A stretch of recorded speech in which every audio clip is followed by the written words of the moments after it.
Hey folks, welcome back to the shop. Frank here.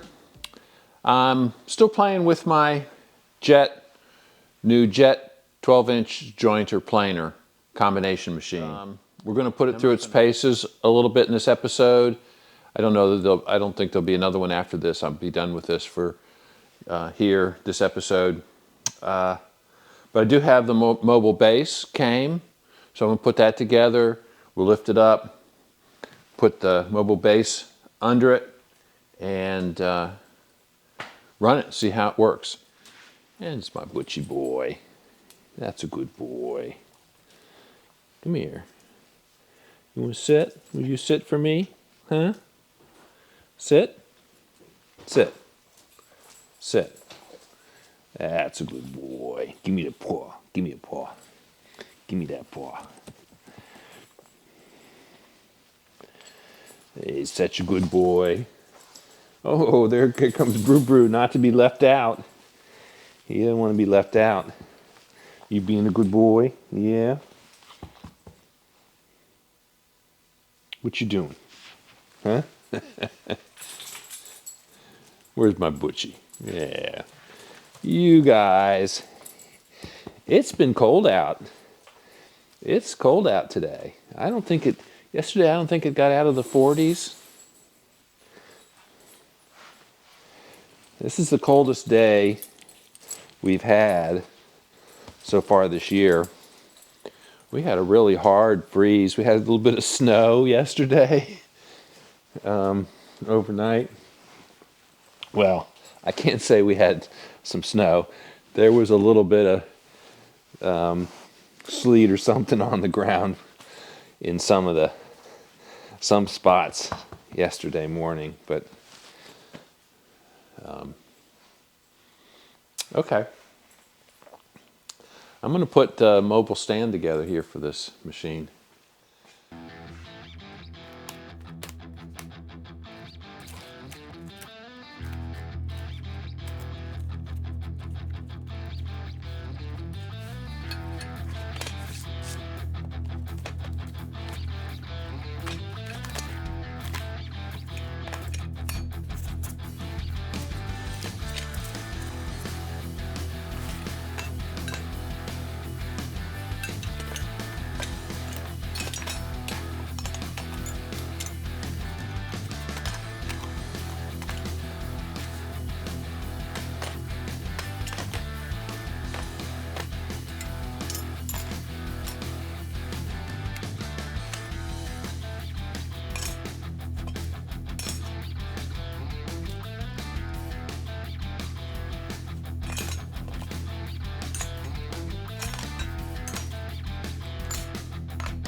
So there's an adjustment for the 90-degree stop on here. And I guess there's maybe another adjustment back here as well for 45 maybe. It's that. I had to adjust this a little bit. It wouldn't quite go to 90, so now it will. And I'm going to assume that's the 45 stop. This will go back and hit that.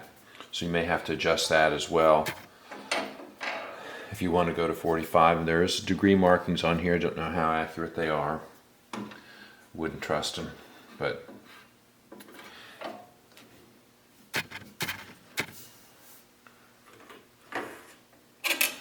so that when you move that forward, then there's no limitation on how far this will go. It goes back to the 45-degree stop. So you'll need to set that if you're going to use it. I've got 90 degrees set.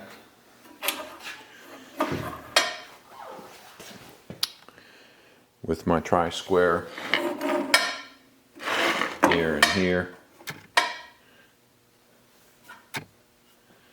It's actually a little more than 90 now.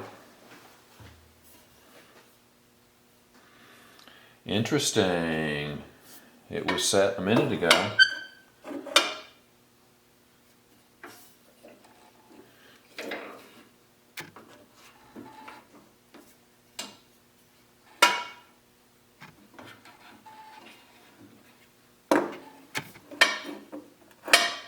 Well, that's set.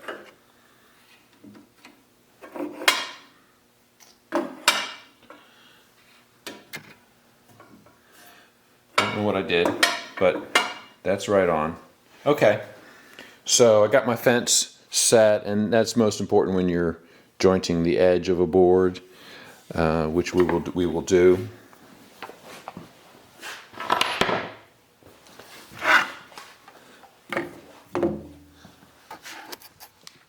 So I've got this rough cut piece of lumber, and as you can see, it's twisted a little bit.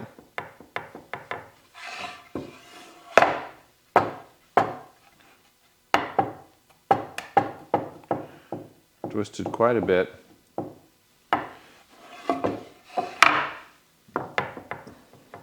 right, so we'll see if we can flatten this.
All right, so there is a spot here that's not fully cleaned up, but the rest of it is. Let's go see how flat it is.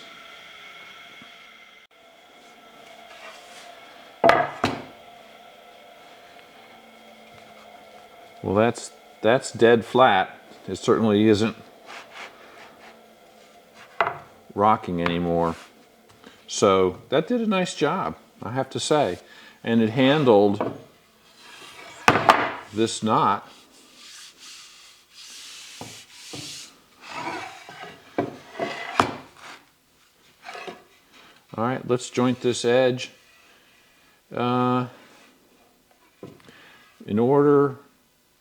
Well, let's run it through a couple more times, clean this up so we got a totally flat side, and then we'll joint this edge.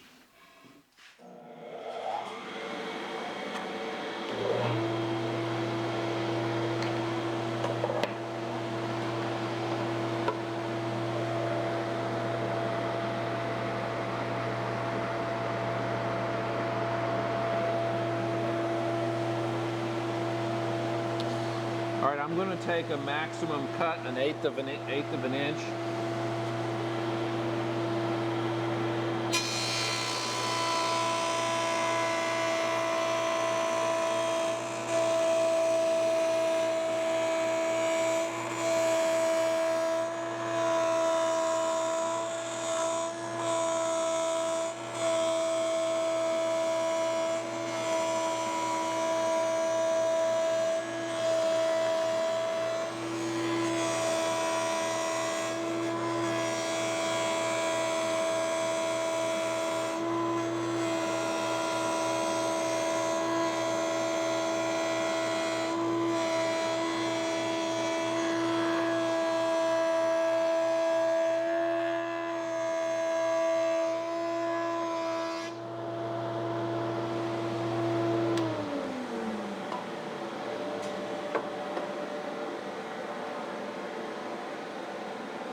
All right, so you probably can't see in the camera, but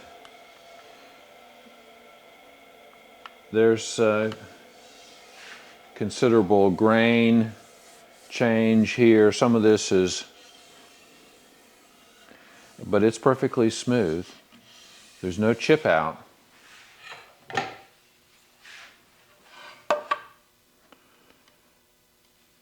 And it's a perfect 90.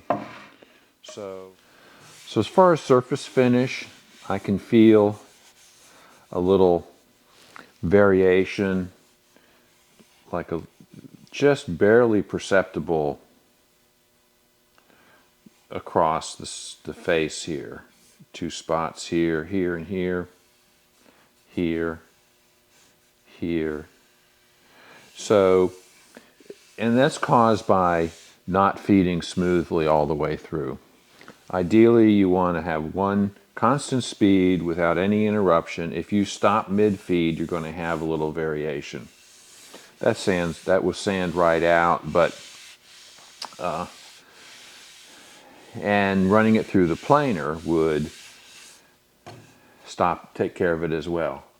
So, but as far as surface finish, given the fact that this has a big knot over here, I think it did an excellent job, I have to say. And it's dead nuts on in terms of squareness. So the nice tall fence, I like that. No chip out on the edge. I like it. So, and we put on the table over here. We'll take it back over there and just make sure it hadn't changed. So my first couple cuts were 1/16 of an inch. The last cut was 1/8 of an inch, which is supposedly the maximum you can do there, but it's not. I mean, it's dead flat. So it did its job. I have to say I'm happy about that. It did a nice job. And it makes less noise than a straight knife cutter head. I've never had a helical cutter head. I'll show you what it looks like.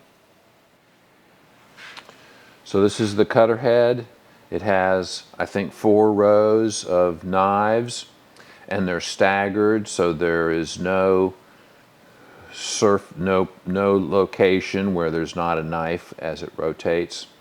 So the knives are staggered a little bit, and they hit the wood at an angle, so they kind of do a shearing motion. I have to say that it did a nice job. And each one of these little knives has 4 sharp edges, and so you can rotate it 4 times. They're carbide, so they last a long time. And I've heard stories of people with the machine for 10 years, you know, still on the original set of cutters. I would never use it enough to probably ever have to change the cutters. Maybe rotate them if you damage or chip one. So that's what a helical cutter head is. They sell less expensive cutter heads that aren't helical, that are just straight line, and they're less expensive. The helical ones are more expensive, but this did a nice job. There's still lines on the, it's funny, there's still lines on here. I washed this with paint thinner twice, and there's still discoloration lines on here from the plastic wrap. I'm going to say, since this is cast iron, it is milled with a linear cut pattern. It's kind of like grooves. They're like little coves. So they're ridges, and that's supposed to reduce the friction of sliding wood through the machine. I don't know if that's actually true compared to a perfectly smooth, polished surface. It's I don't know that it matters, but that's how this one comes. Other machines come with a polished surface. This is, of course, cast iron. So, all right, helical cutter head, European style blade guard, which is something new to me. But it worked fine. I didn't have any issue with it. So some people complain about this style blade guard. I've never had one before, so I don't know, but it does stick out. So if you are jointing a board, if you move this fence over and you're using the knives in the middle, and you may want to do that over time so that you don't put all the wear on one narrow set of knives, the blade guard sticks out and kind of interferes with you moving. So you wind up setting it like that, so there's room for the board to go through, and it's not as big a deal. One guy on YouTube who had a similar machine, it may have been the same model, he took this blade guard off and doesn't use it. I do not recommend that. When you have a board going across it, I mean, the knives are covered, and if you move the fence all the way over like this, then you don't have a lot of knives, you know, a lot of area exposed.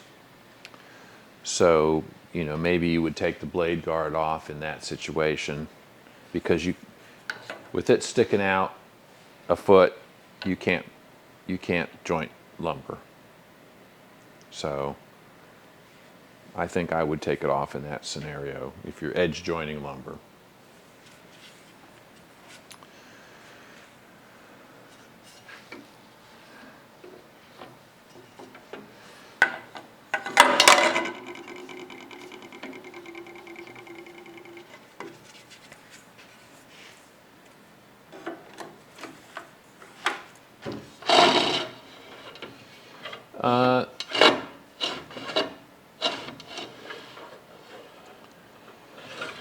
One other thing here I'm going to talk about for a second. All right, so here's another thing I'm noticing, and that is that the fence has, you know, you can skew it. If you had particularly gnarly wood grain, you might even try doing that. Of course, that might cancel out the skewing of the knives, so maybe that's not such a great idea.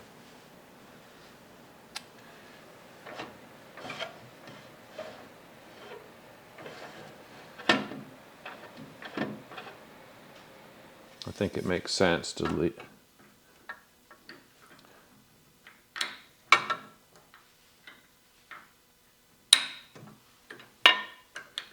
Huh.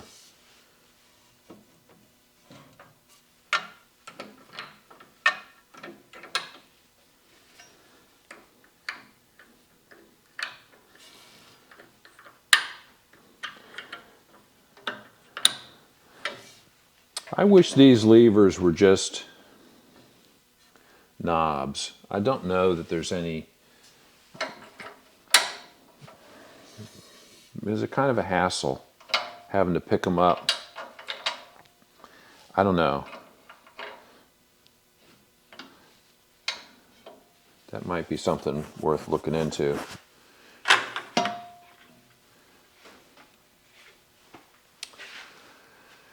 Okay, I think it works fine. I haven't tried the planer. What you doing, Brew Brew? Huh? What you doing? All right, let's switch it over to planer mode and run a piece of wood through here. I don't know that I have. I need a longer hose here, I think, to use it in planer function. So I need to. I need to do that in case I do decide to plane with it, but we'll just see what it does in terms of flatness across the width of the boards.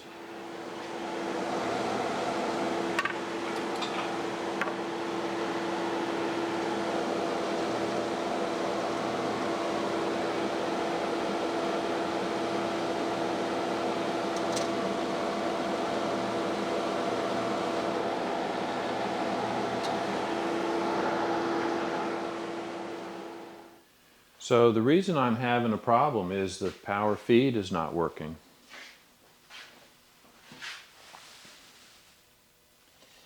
There's a serrated in-feed roller and a rubber out-feed roller, and it's not engaging.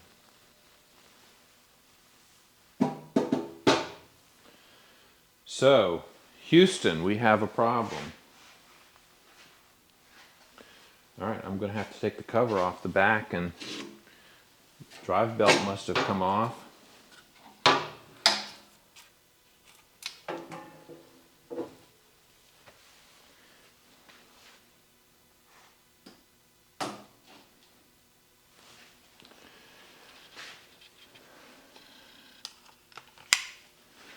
All right, so here's the serrated in-feed roller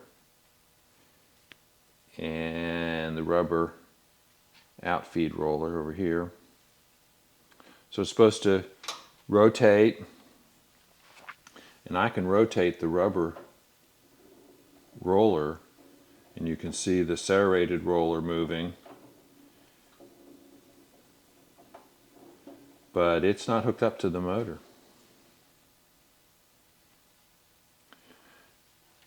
All right, we got to investigate this.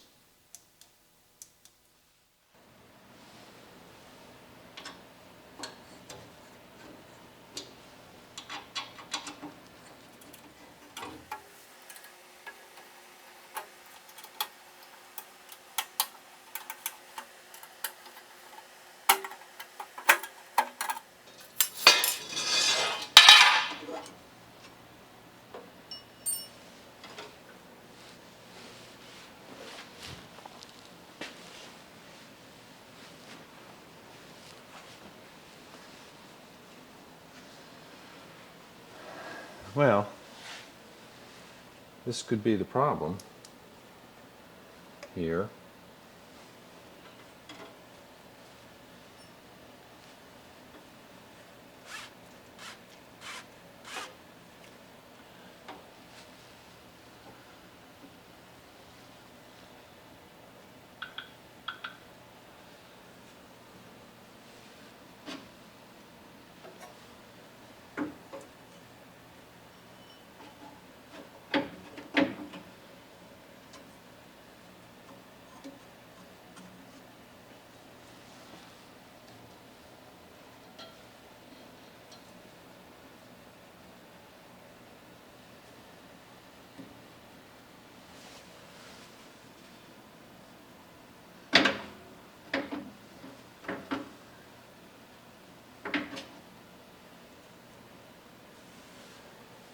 All right, so the belt for the drive was off.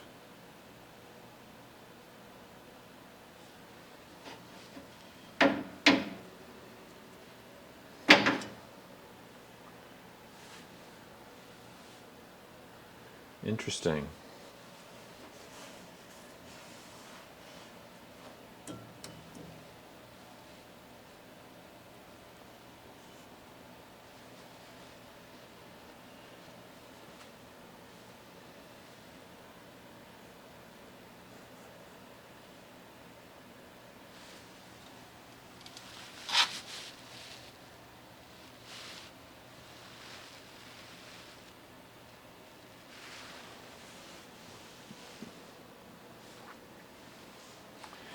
So that's clearly was an issue. Let's turn it on and see if it rotates.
All right, so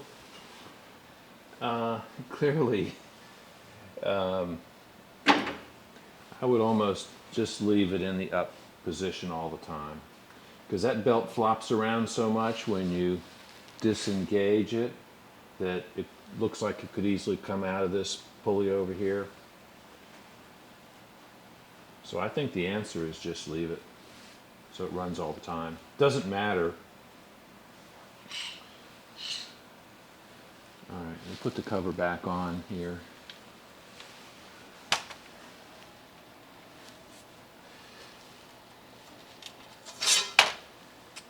It's easy to see how this would come off in shipping, to be honest with you. It's kind of flimsy.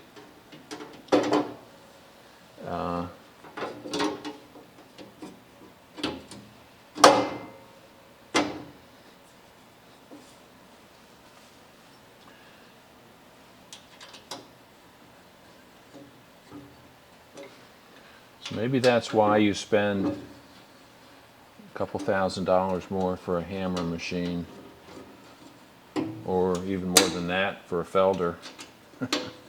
I don't know where those machines are made, whether they're made in Germany or UK or what. Somebody knows where they're made or has experience with a felder or hammer version of this. Leave a comment. I looked at the A331, I think it was called, which is basically their version of this machine. If you were doing this on a regular basis, you would want a quick disconnect coupling here so that you could switch back and forth.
Handled that knot fine. The surface is smooth, flat.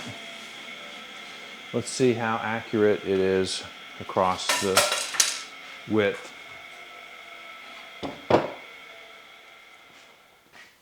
All right, so only a machinist would care this much. 1.045.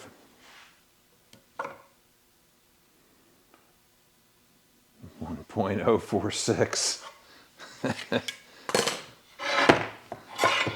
Let's see what the other side is.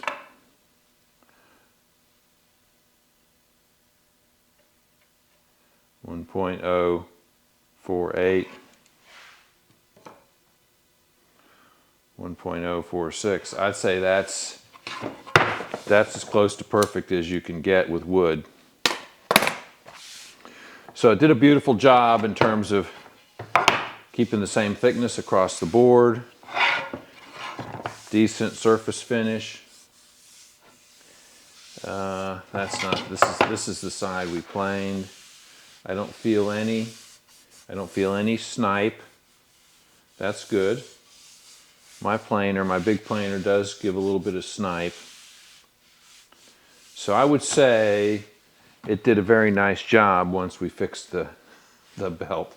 Let's see how flat it is.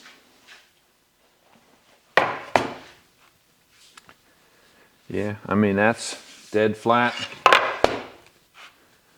So is that side. So I think it did a decent job. I'm pleased with especially with the dimension from one side to the other. That means the table is level, square to the head, or parallel to the head, the planing head, the knives. and it's the same thickness, no snipe. So I have to say that's a bonus, because most planers give you a little bit of snipe. Snipe is, all right, so snipe is a little deeper cut at each end. And the reason you get that on some planers is the infeed roller is here and it's feeding it that way. It's rolling, it's pushing it into the cutter head. The cutter head is spinning in the opposite direction. It tends to lift up the end of the board a little bit until the outside, it gets past the cutter head and the outfeed roller starts pressing down on it. Then you get consistent, and then toward the very end, you don't have the infeed roller, you only have the outfeed roller. Some of that, and so the board tends to sag on the end, and which picks up this end, pushes it into the knife, so you get variations, but there's none on here now. The fact is it's a short board too, so that has something to do with it. Okay, I'm happy with that. All right, guys, that's going to wrap up this episode. First chips on this Jet 12-inch planer joiner combo machine with the helical head. I like the helical head so far. I think it does a nice job. Don't know what we had. I really couldn't tell any difference between that and my straight knife planer in terms of surface finish. They feel the same. The machine is accurate, I have to say. Planing, same thickness from side to side of a board within a couple thou. That's the best you could ask for in woodworking machine. It's a little surprising actually that it's that accurate. So that's great. The linear groove pattern on the feed beds, I don't know if that matters. I would say as opposed to a polished surface, you probably have to take care of it a little bit more. Maybe wax it a little more frequently because you have more surface area and it's not polished. But from a practical use, I don't think it matters which you have. They say the groove one, makes it feed easier because there's less friction. I don't know, polished surface, I have polished surface machines. I've never noticed any friction. So it may be that they say that, and I'm sure it's less expensive to finish it this way than it is to polish the surface, to grind it flat, which they don't do on here. This goes through a milling machine, so it's not surface ground. So it's probably a less expensive process. The drive belt on the roller, feed rollers, kind of chintzy. If I were switching back and forth and using it in both modes all the time, especially if I was in a production shop or something, I'd buy a different machine. I'd probably buy the Felder or Hammer machine. I guess it's a Hammer machine I was looking at. Hammer's less expensive than Felder, I think. Same company. So overall, I'm pleased with it. For what I spent on it, I'm okay. I think it'll suit my needs quite well. Like the fence, it's adjustable. Blade guard, different from what I'm used to, but it seemed to work fine. I got no issues with that. So overall, fairly happy, though I think they did cheap out on the feed roller drive system, which for not much more money, they could have put a V-belt. They could have put a V-belt in there and come up with which would have flop around a lot less than that little thin drive belt they have on there. So, not sure why they would do that, but it is what it is. So leave me a comment. Tell me if you have some thoughts on this. If you have experience with any other machines like this, be interested in hearing about them.